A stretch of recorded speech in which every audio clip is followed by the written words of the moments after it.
Now we discuss water. In the previous class we discussed temperature.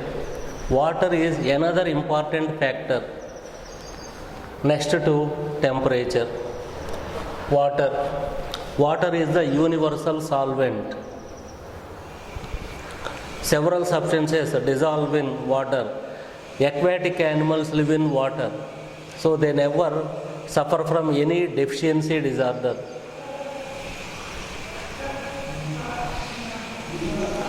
Generally, people think that only terrestrial animals facing the problem, scarcity of water.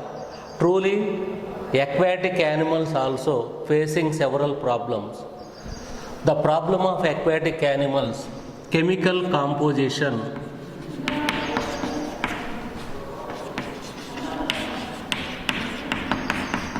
Composition of different chemicals. Salinity, salt concentration. The salinity is measured in parts per thousand, ppt, parts per thousand in fresh water. Salinity is 5 ppt, fresh water. Marine water, salinity is 35 ppt, but hyper lagoon, hyper salinity water bodies 100 ppt. Hyper means more, hyper salinity water bodies.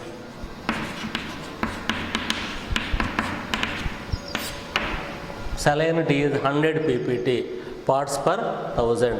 Fresh water 5 ppt, marine water 35 ppt. Estuaries.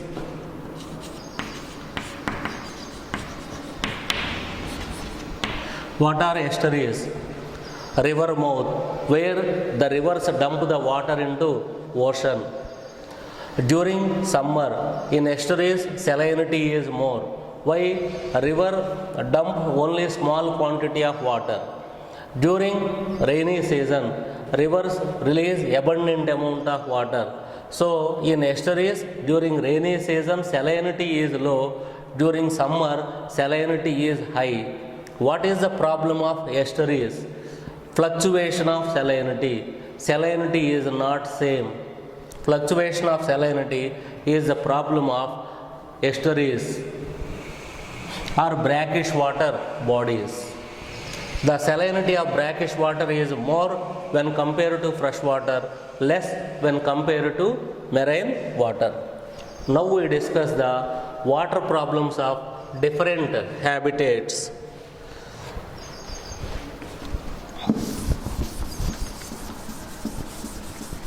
Water problem of different habitats.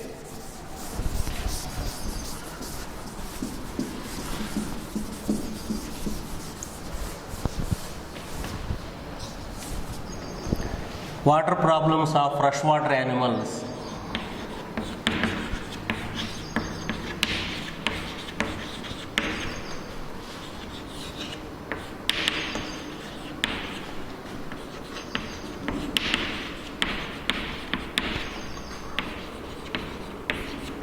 Water problems of freshwater animals.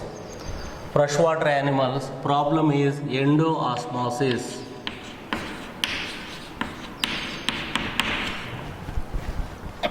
Endoosmosis is the problem of freshwater animals. For example, freshwater amoeba.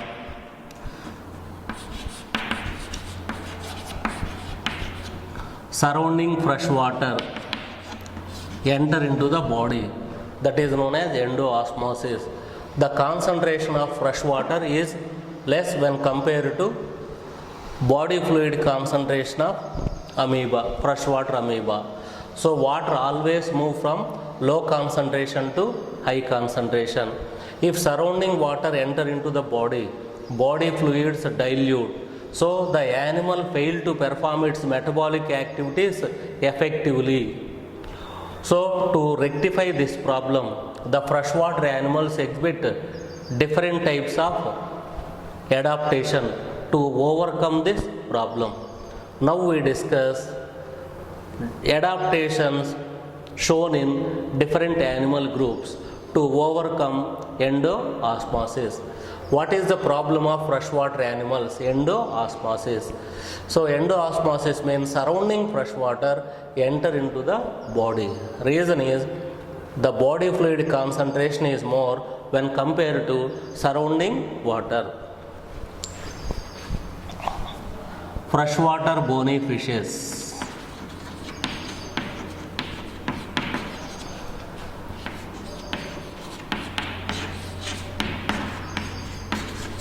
Freshwater bony fishes have large glomerular kidney.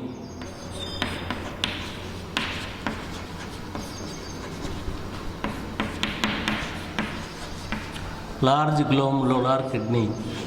You already know on the lumen of Bowman capsule, bunch of blood capillaries present. This bunch of blood capillaries is known as glomerulus. Large glomerulus present on the Bowman capsule. If glomerulus volume more, filtration is more. So, abundant amount of water present in the body of freshwater bony fishes. This water goes out through kidneys, mesonephric kidney. Along with the water, salts also goes out. To compensate this, on the gills, chloride cells are present. Chloride cells absorb salts from the fresh water. In this manner, freshwater bony fishes sort out their problem, solve their problem. How freshwater bony fishes solve their problem? Due to presence of large glomerular kidney and chloride cells. Large glomerular kidney filtered excess amount of water enter into the body. Along with water, salts also goes out. To compensate this problem, on the gills, chloride cells are present. Chloride cells absorb salts from the surrounding fresh water. In this manner, freshwater bony fishes sort out their problem. Next one is Protista. Kingdom Protista. You already know unicellular plants and animals belong to kingdom Protista. During summer, when the ponds are dry, at the time the Protista develop a cyst around themselves. This process is known as encystation. Animals develop a thick cyst around themselves is known as encystation. In encysted condition, they can survive several years also. Scientists observed, so they survived after 49 years also. So truly they develop a cyst around themselves during summer. In rainy season, when the ponds are flooded with water, the cyst absorb the water, cyst wall rupture, animal released into the water, lead normal life. So that is a adaptation. Protista during summer, when the ponds are drying up, they develop a cyst around themselves. This process is known as encystation. The animal remain in the cyst till the return of rainy season. During rainy season, when the ponds are fully loaded with water, the cyst absorb water, swells and rupture. Now the animal comes out of the cyst, lead normal life. Next one is freshwater sponges.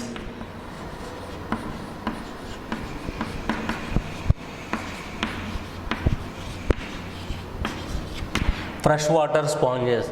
Freshwater sponges develop buds within the body. The buds formed within the body known as gemmules. During unfavorable condition, when the water bodies are drying up, the freshwater sponges develop buds within the body. Internal buds are known as gemmule. Animal dies. In the rainy season, The body wall absorb water, swells, rupture. Now the gemmules released, and each gemmule develop into a young sponge. So in this manner, they rectify their problem. Another animal is African lungfish.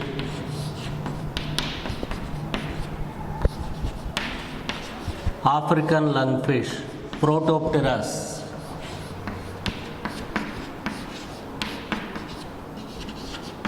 African lungfish, Protopterus. So during summer, when the water bodies are dries up, at the time buried deep in the mud, it develop a gelatinous layer around itself. It is known as gelatinous cocoon. Gelatinous cocoon around itself lead inactive life. Inactive life during summer is known as aestivation. So African lungfish, Protopterus, exhibit aestivation. Aestivation means inactive life during summer, known as aestivation. So in summer we are only in mud. So once the rainy season return, so when the water bodies are flooded with water, the gelatinous cocoon absorb water. Now the fish rupture the gelatinous cocoon, enter into water, lead normal life. So these are some adaptations exhibited by freshwater animals to overcome the problems. Once again, water problem of freshwater animal. Freshwater animal problem is endoosmosis, means surrounding water enter into the body. If surrounding water enter into the body fluid concentration decreases or body fluids are diluted. If body fluids are diluted, they fail to perform their function effectively. To overcome, different freshwater animal exhibit different types of adaptations. For example, freshwater bony fishes have large glomerular kidney. The large glomerular kidney filter the excess amount of water enter into the body. Along with water, salts also. The freshwater bony fishes lost the salts also. To overcome, on the gills chloride cells are present. The chloride cells absorb salts from the surrounding water. In this manner, freshwater bony fishes sort out their problem. Next one, Protista. Members of Protista. Protista means unicellular plants and animals are included in kingdom Protista. Members of Protista develop a cyst around themselves during summer. In encysted condition, they remain for a long time in the mud. When the favorable condition return, the cyst wall rupture, the animal comes out of the cyst, lead normal life. Similarly, freshwater sponges during summer, they produce buds within the body, internal buds known as gemmule. During summer, freshwater sponge dies. When the favorable condition return, in rainy season, the body wall absorb water, rupture, the gemmules released into water. Each gemmule develops into young sponge. Next one, African lungfish, Protopterus. They exhibit aestivation.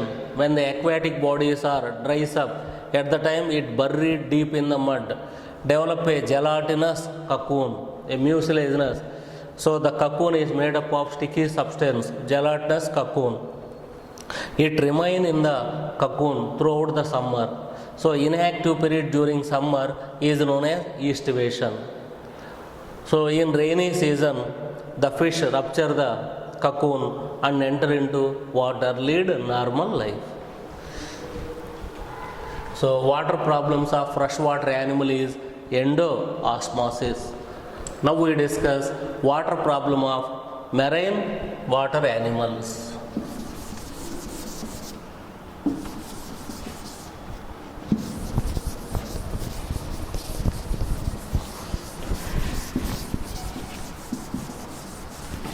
Marine water animals.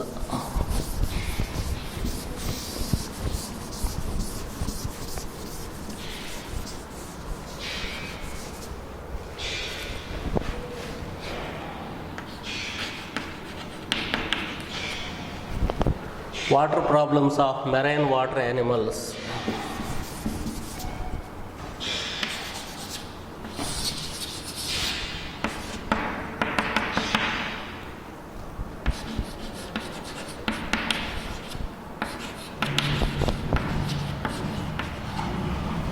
One more point, in freshwater amoeba,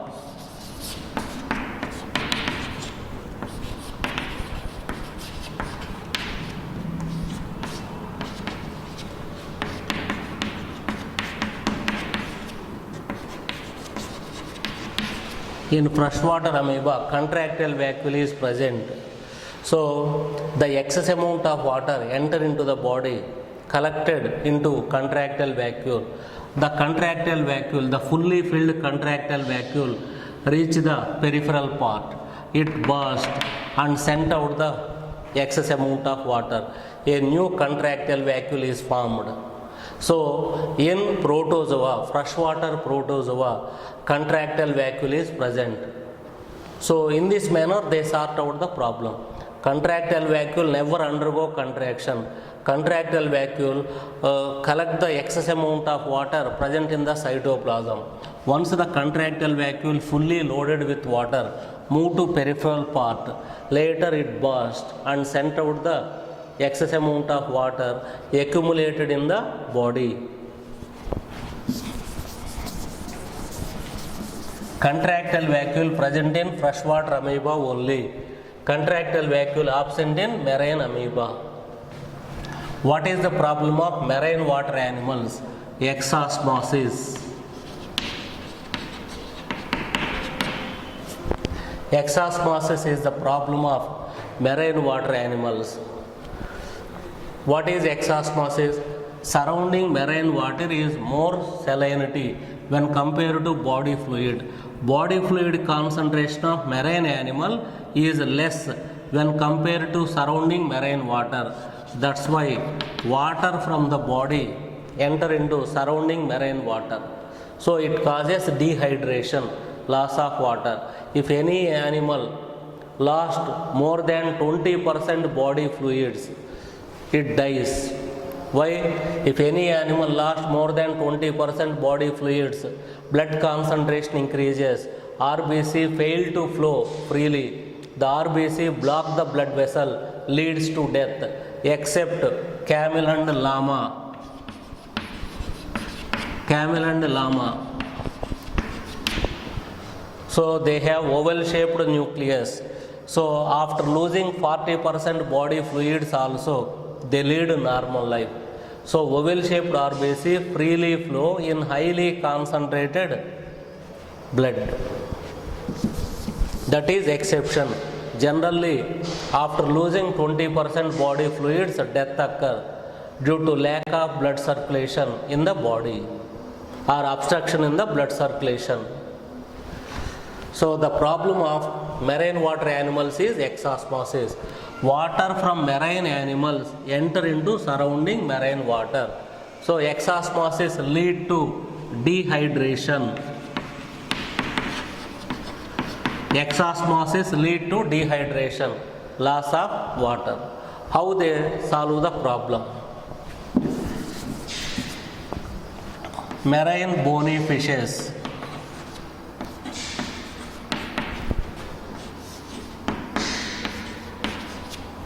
Marine bony fishes have aglomerular kidney.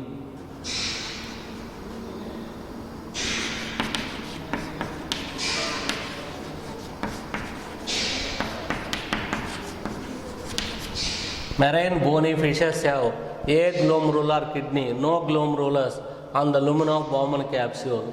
So that means the excretory system not eliminate the water. Aglomerular kidney. Moreover, so exosmosis is the problem. So the marine bony fishes drink the water, marine water, drink the marine water to avoid dehydration. So nephron is aglomerular or aglomerular kidney, no glomerulus on the Bowman capsule. So excretory system not eliminate the water, not eliminate the water. It is an adaptation. Another point is chloride cells. chloride cells present on the gills eliminate the excess amount of salts accumulated in the body. In freshwater bony fishes, chloride cells present on the gills absorb salt from the surrounding fresh water.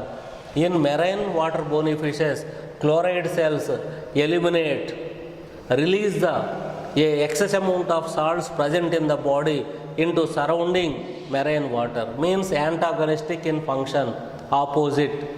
Chloride cells of freshwater bony fishes absorb salts from the surrounding freshwater.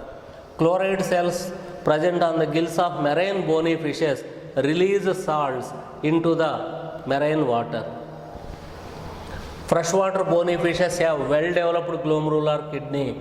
Marine bony fishes have aglomerular kidney. A means no glomerulus. In this manner, marine bony fishes sort out their problem.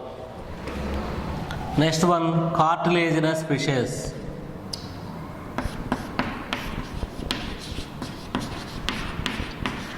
Cartilaginous fish. You studied cartilaginous fishes included in class Chondrichthyes. All cartilaginous fishes are marine. All cartilaginous fishes are marine. So they are also facing the problem of exosmosis. To avoid loss of water from the body into surrounding marine water, they keep some urea in the blood. They keep some urine in the blood. Now they maintain isotonic condition with the surrounding marine water. Isotonic means the concentration is the same and avoid exosmosis. So due to presence of urine in the blood, the fish has urine smell. That's why people dislike to feed on cartilaginous fishes. Shark, rays, skates are come under cartilaginous fishes. Fishes sort out their problem. So in cartilaginous fishes, to maintain isotonic condition, they keep urine in their blood and increase the body fluid concentration. Now the body fluid concentration of cartilaginous fish is the same like that of surrounding marine water. That is isotonic. Iso means the same. The concentration of marine bony fish and surrounding marine water is same. If the concentration is same, the water from the body of fish neither enter into surrounding marine water nor from surrounding marine water enter into the body. In this manner, they sort out their problem. So they retain urea. Urea may cause damage to the tissues. To avoid this damage, all cartilaginous fishes contain an organic substance, trimethylamino oxide in their blood. So this trimethylamino oxide in the body, not only blood, so it prevents the harmful effect of urea on various tissues. Next one is in the same marine water, penguins, seagulls are the aquatic birds frequently enter into water and while capture the fishes along with water they capture the fish. So in this manner, so whenever they engulf the water along with fish, salt concentration increases in the body. So salt excreting glands present in penguin and seagulls, the duct of salt excreting glands open into nostril. So excess amount of salts accumulated in the body released into the nostrils. In turtle is a marine member. So in turtle also excess amount of salts accumulated. Why? It drinks marine water to avoid exosmosis. So continuously water goes out, continuously it engulfs the marine water. So in the marine water excess amount of salts are present. Now the animal eliminates the excess amount of salts accumulated in the body and released into the excretory duct. The salt excretory duct in turtle open near the eye. For example, it is the eye, open near the eye. So that is the opening. The salt excretory gland open out through an aperture, and this aperture is present near the eye. So water problems of marine water animals. Water problems of marine water animals is exosmosis. Exosmosis means body fluids of marine animals enter into surrounding marine water. So they are suffering from dehydration. To avoid different types of animal groups, exhibit different types of adaptations. Marine bony fishes have aglomerular kidney, nephron without glomerulus. So the excretory system, the excretory system never eliminate water through excretory system. Moreover, the chloride cells present on the gills eliminate the excess amount of salts accumulated. Why excess amount of salts accumulated? The bony fishes drink marine water. So excess amount of salts accumulated. Excess amount of salts sent out through chloride cells present on gills. In this manner, marine bony fishes sort out their problem. In case of cartilaginous fishes, all cartilaginous fishes are marine. So the surrounding marine water concentration is more. That's why they keep some urine in their blood. Urine means a salt. So now their body fluid concentration is same like that of surrounding marine water, means isotonic condition. Moreover, the urea may damage the tissues. To prevent the adverse effect of urea on the tissues, in the tissues organic substance trimethyl amino oxide is present. So it is known as physiological uremia. So they keep urea in the blood and increase the concentration of body fluids.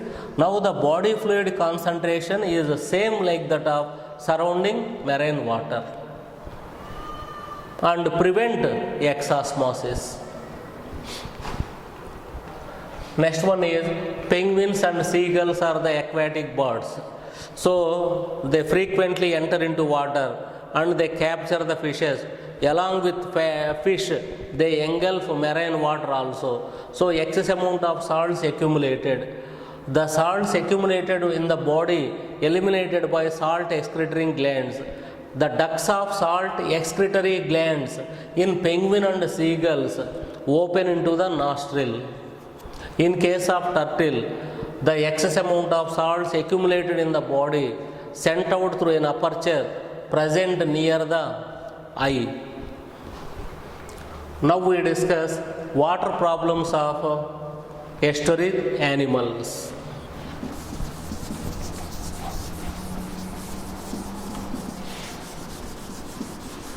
Water problems of estuaries.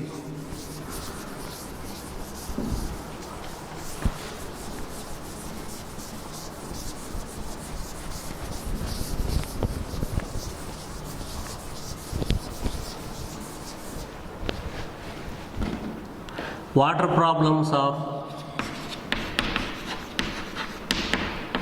estuarine animals or estuarine organisms. Fluctuation of salinity is the problem.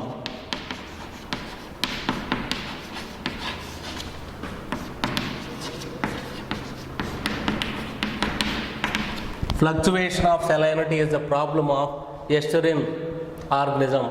Estuaries means river mouth, where rivers dump the water into ocean. So in river mouth, fresh water mixes with marine water. As a result, brackish water is formed. Estuary means brackish water body. So you already know in summer, salinity more in estuaries. In rainy season, salinity less.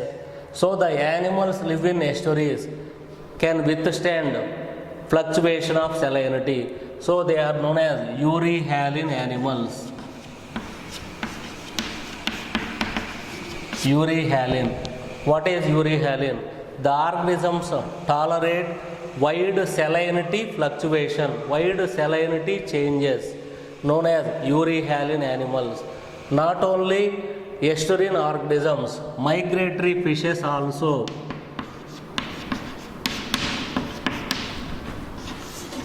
Migratory fishes also euryhaline animals. Why migratory fishes are euryhaline? For example,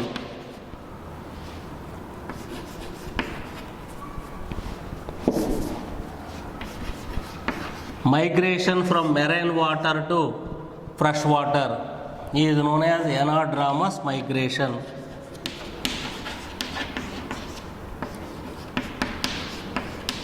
Anadromous migration. Example, Hilsa, salmon.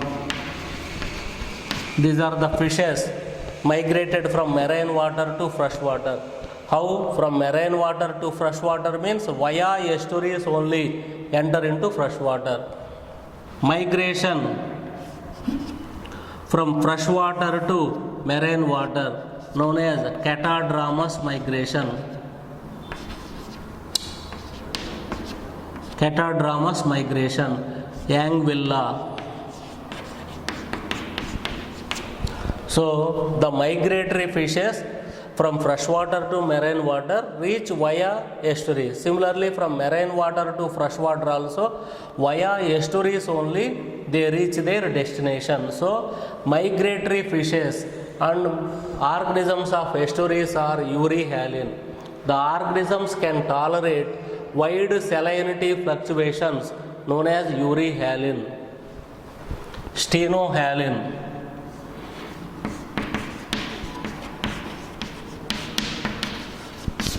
The organisms tolerate slight salinity fluctuations.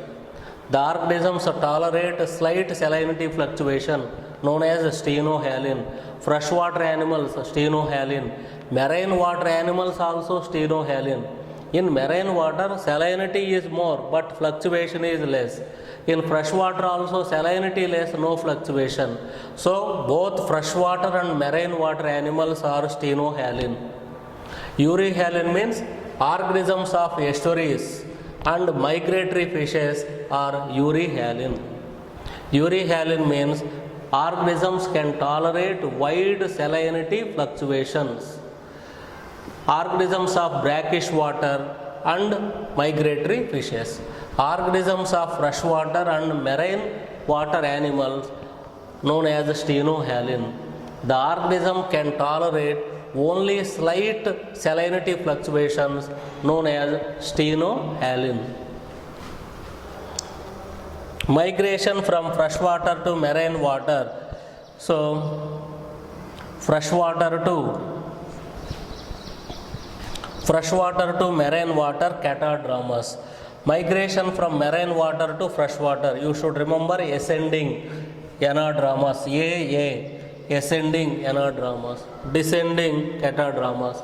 You should remember only one. Automatically you can remember another one. Ascending anadromous. Migration from marine water to freshwater, anadromous. In first year while discussing cyclostomata also we discuss anadromous. Members of cyclostomata exhibit anadromous migration. These are the fishes. Hilsa, salmon are the fishes. Cyclostomata are jawless fishes. So Hilsa, salmon exhibit anadromous migration. Yangvilla exhibit catadromous migration. So water problems of estuarine is fluctuation of salinity. So they can tolerate fluctuation of salinity. That's why all brackish water organisms are known as euryhaline. Along with brackish water animals, migratory fishes also euryhaline organisms. Now we discuss water problems of terrestrial habitat.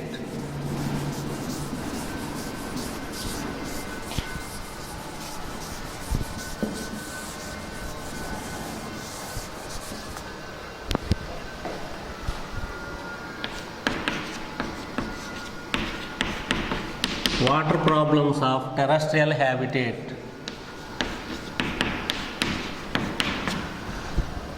Water problems of terrestrial habitat, scarcity of water. scarcity of water is the problem of terrestrial habitat, and this problem is severe in desert organisms. Desert plants and animals, this problem is severe. That's why desert organisms exhibit several adaptation to solve the problem, to solve this problem, that is scarcity of water. Kangaroo rat. Kangaroo rat is a mammal. It is not a kangaroo. Scientific name of kangaroo rat, Dipodomys. Dipodomys. Kangaroo rat. Scientific name of kangaroo rat is Dipodomys. So in Dipodomys, if external source of water is not available, at the time it oxidizes the reserve fat. Oxidize the fat present in the body. Due to oxidation of food, metabolic water is released. Now the animal utilize the metabolic water released due to oxidation of the fat. Moreover, kidneys are very effective. The kidneys absorb most of the water present in the urine. That's why they excrete urine in the form of thick syrup. Thick syrup. So, adaptation in kangaroo rat. Kangaroo rat, scientific name is Dipodomys. It is a mammal. So, if the external source of water is not available, at the time it oxidizes the fat present in the body. So, as a result, metabolic water is released. Now, the organism utilizes this metabolic water. Moreover, the kidneys are very effective in kangaroo rat. The kidneys absorb most of the water present in the urine. So, the kangaroo rat excrete urine in highly concentrated urine like a thick syrup. So, in this manner, kangaroo rat sort out its problem. Similarly, several plants also exhibit adaptation. In all desert plants, cuticle, thick cuticle present around the leaves. In all desert plants, thick cuticle present around the leaves to prevent the or to minimize the loss of water during transpiration. Similarly, in most of the animals, in most of the plants, desert plants, stomata are present in the deep pits.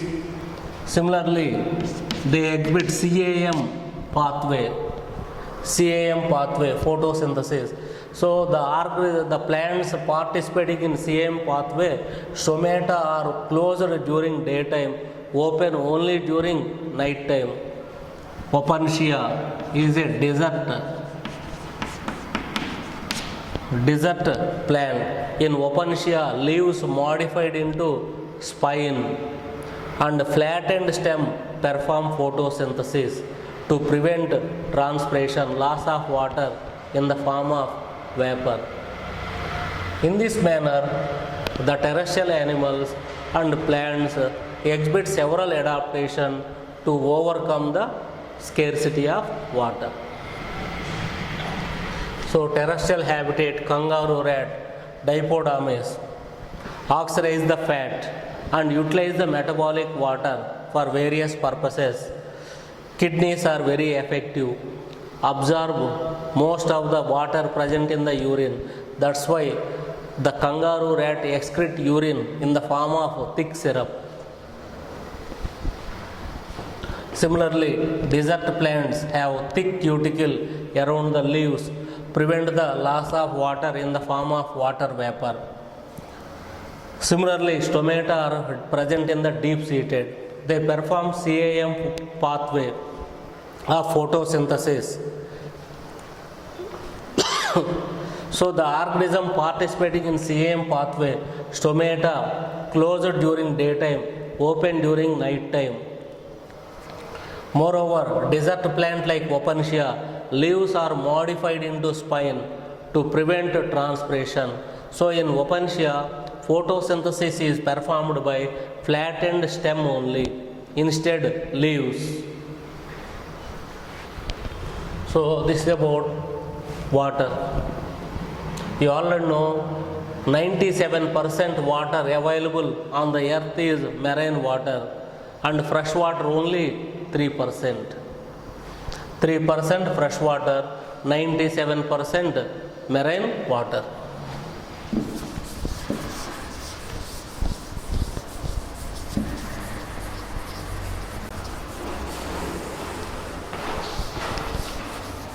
Now we discuss another abiotic factor. Abiotic means non-living. First one, temperature. Most important abiotic factor, temperature. Next to temperature, water is important. Next one is light.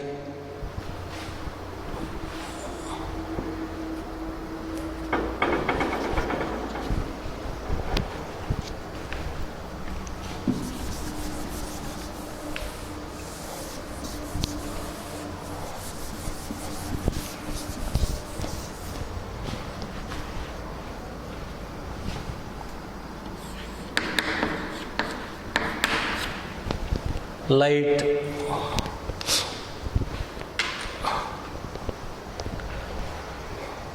Light is another important abiotic factor. We depend upon sun for both light and temperature. We visualize only visible light. Visible light occur in VIBGR.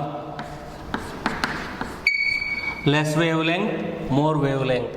If wavelength is more, penetration power is less. The visible light penetrate into water up to 500 meters only. Beyond 500 meters, darkness. Visible light penetrate slightly more than 500 meters. Slightly more than 500 meters. So wavelength is more, penetration power is less. Short wavelength, penetration power is more. So up to 500 meters violet, 20 meters only red, 50 meters orange, yellow, 200 meters green. So like that, the visible light penetrate up to slightly more than 500 meters in water. Human beings can visualize only visible light. So sun is the source for light and temperature. Now we discuss effect of light on organisms.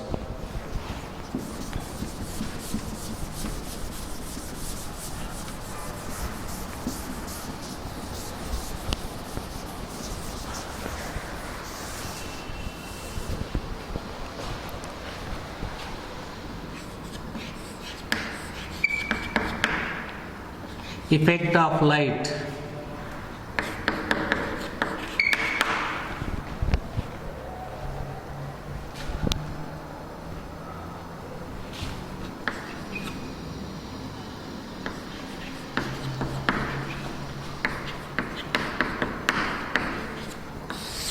Effect of light on metabolism. If light intensity increases, metabolic rate also increases to some extent.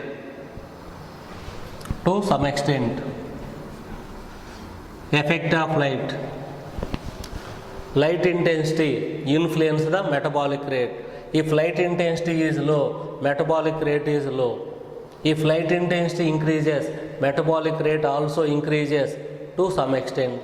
In this manner, light influence the metabolism. Effect of light on pigmentation means coloration.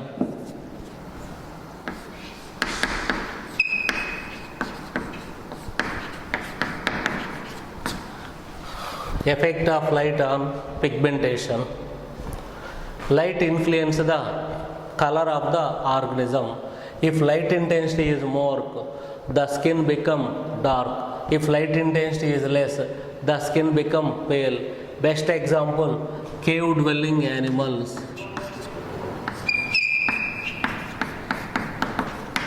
Cave dwelling animals. Proteus. Proteus is a cave dwelling animal, lives in caves. So light never enter into caves. That's why Proteus is pale color.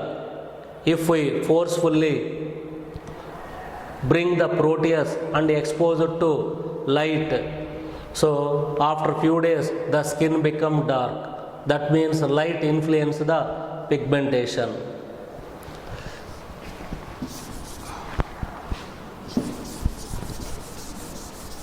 Effect of light on movement. Effect of light on movement is of three types.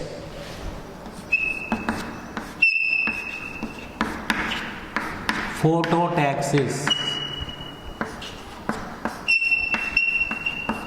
photokinesis, photoperiodism.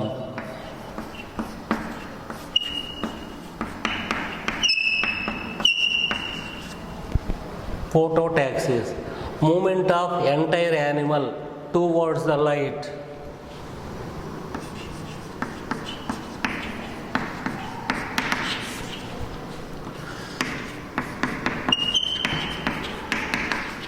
Movement of entire animal towards the light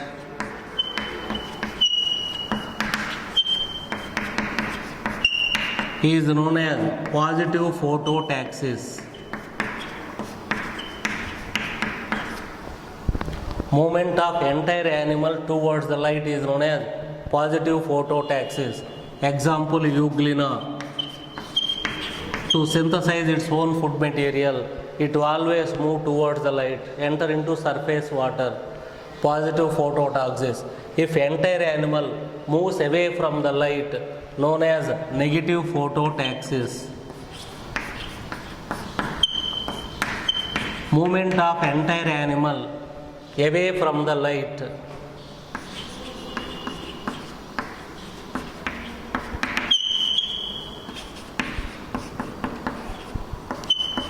movement of entire animal away from the light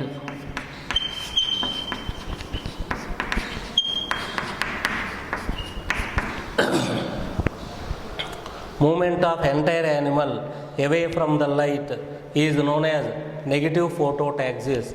Example, earthworm, cockroach. Earthworm, cockroach. Movement of entire animal away from the light known as negative phototaxis. Example, earthworm and cockroach. Photokinesis. So what is photokinesis? Movement of entire animal towards the light or away from the light. If animal move towards the light, positive phototaxis. Example, Euglena. If the entire animal moves away from the light, negative phototaxis. Example, earthworm and cockroach. Next one is photokinesis. Photokinesis is not mean that movement of animal towards the light or away from the light. So what is photokinesis? Influence of intensity of light on velocity of locomotion. Influence of light intensity on speed of locomotion is known as photokinesis. If light intensity increases, speed of locomotion increases. If light intensity decreases, speed of locomotion decreases. It is known as photokinesis. Example, larval form of Pinnotheris.